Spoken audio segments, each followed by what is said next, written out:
This video describes the features of the admissions home. The admissions relates to getting contacts, being people who could become students, and admitting the students into the school and getting them into the programs. Okay. Here is the first item is the admission documents, meaning that every document that is created, or every PDF that's created, creates an admissions document. And you can see that we have the academic programs, admission reports, applications, blank forms, and so on, alphabetically listed. Okay. The age tab again is there just for reference, so that the people in the admissions can quickly use this table when they're talking to parents and so on.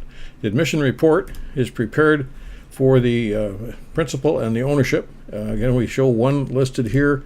Here's a typical layout where we try to do a periodic update of both the listing of the number of people, number of students, and the new enrollment and so on. So what we have here is the new enrollment and the losses put in. This information is from the contact list. We click this button and it updates all this information, so you don't have to do anything, to tell you exactly how many contacts that we have, how many are hot, warm, cold, some are browsers, those that are closed, students that are rolled, and some that are not completed. Then the report here has got the information as, for example, trends involved, concerns raised, suggestions, and then their actual report, which is just my gibberish, and the enrollment over here with the grades from nursery through to 12. We can clean that up if we want. Anyway, that's the admissions report. It's then sent by PDF to the appropriate circulation. Back to the list, which then takes us back to, back to the admissions home. New student. When you have a new student enrolled, this is the process that walks you through, and I don't want to get into it in this particular. Oops, how did I get back here? I'm sorry. Yeah, I got myself in the wrong place. Here. The new student brings up a screen that looks like this.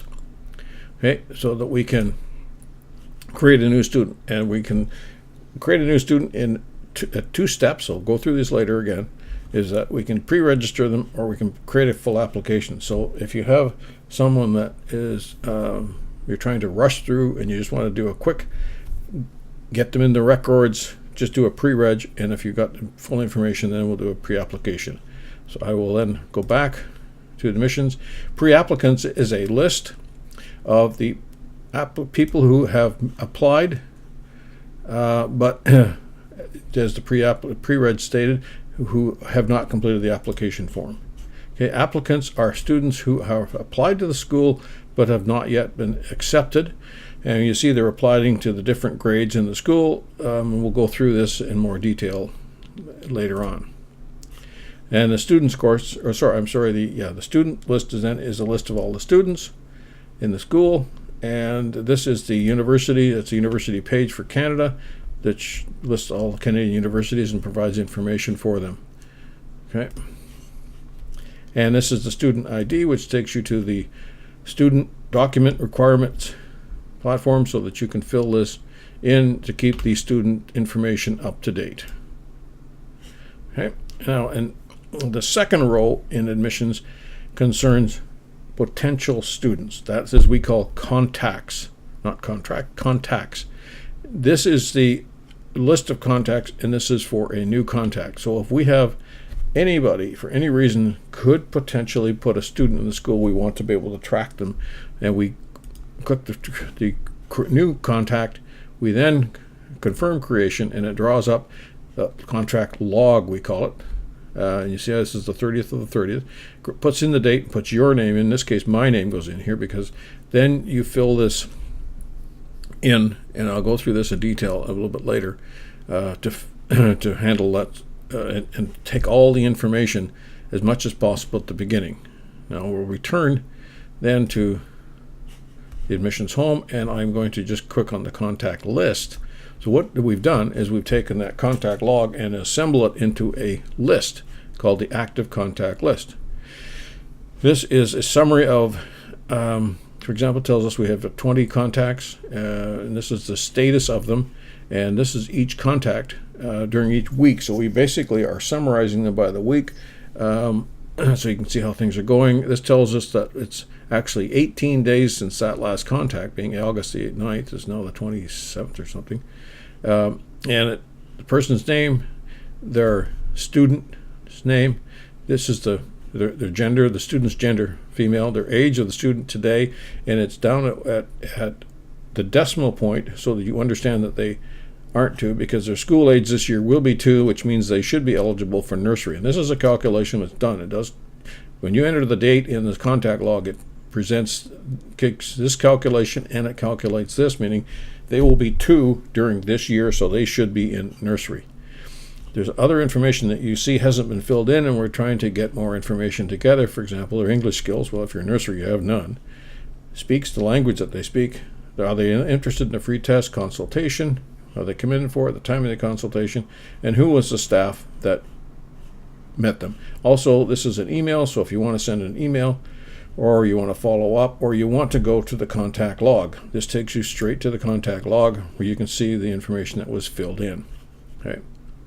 And it lays over top of the previous contact, so I use close the number and we're away. Now, I will come back here to these other buttons are the same buttons here, the same layout that's on the contact list. So if you look at this as email, marketing, profile, concerns, and tracking, when we go to the contact list, you'll see that it's email, marketing, answers, concerns, follow-up, or tracking, same thing. So when we click on the